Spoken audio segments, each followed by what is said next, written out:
veteran and Native American. Okay, all right, maybe, I mean, I don't know. First of all, I'd like to thank the folks that organized this presentation. I came a long ways from the Upper Klamath River in the north part of the state to hear about and see Kyler's movie and be a part of Kip's presentation. My name is Chickas. I'm a Karok tribal medicine man.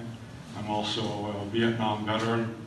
I understand contamination when it comes down to the channels of the different streams and waters.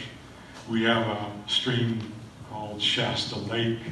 It's been contaminated, and the Shasta River has been contaminated for over 40 years because of the cattle industry. We as fisher people on the Klamath River, Ishifish Falls, where we traditionally fish, last year our sister tribe, the Yurok tribe, at the mouth of the Klamath, had to eat chicken because of the salmon runs were so low.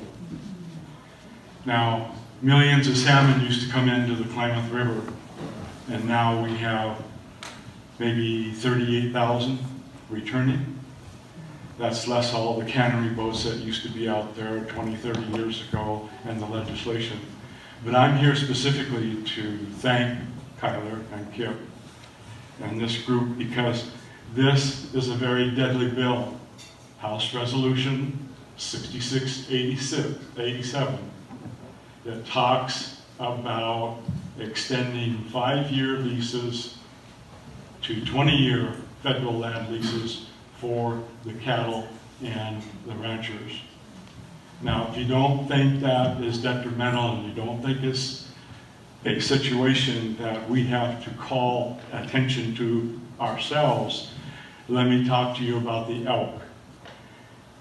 2 years ago, they started the process in the state of California to do the state management plan for elk.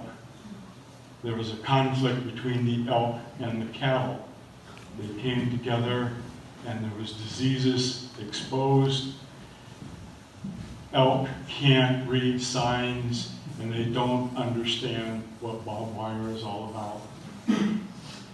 And we are still allowing, the state of California is still allowing the taking of our large elk, the adult elk. They are the leaders of those herds. So if you shoot a trophy elk and you put a juvenile out in charge of the herd, guess what's going to happen? We're going to have trouble. But this bill is deadly because it cleared the House on both the Republican and the Democratic side. It actually went through just like greased lightning. It wasn't until about a couple of weeks ago that I had the privilege of meeting this gentleman here, Jim Cota, and we had a couple conversations, and at the very last minute, the bill moved over to the Senate side with Lisa Murkowski, the chairman of the Natural Resources Committee. It just so happened I worked with their father because I was chief of staff to Congressman Don Young from Alaska for several years. And I knew the father. All of us collectively were able to stop that bill on the Senate side.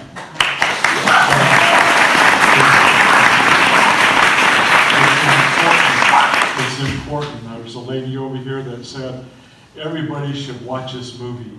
Jim and I are going to make sure every congressional leader on the House and Senate side on those specific committees are going to see a copy of this bill.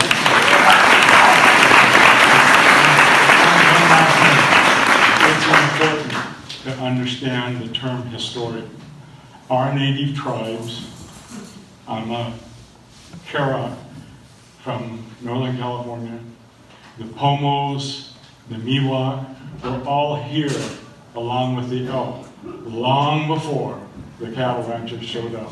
Let's hear for the truly historic people.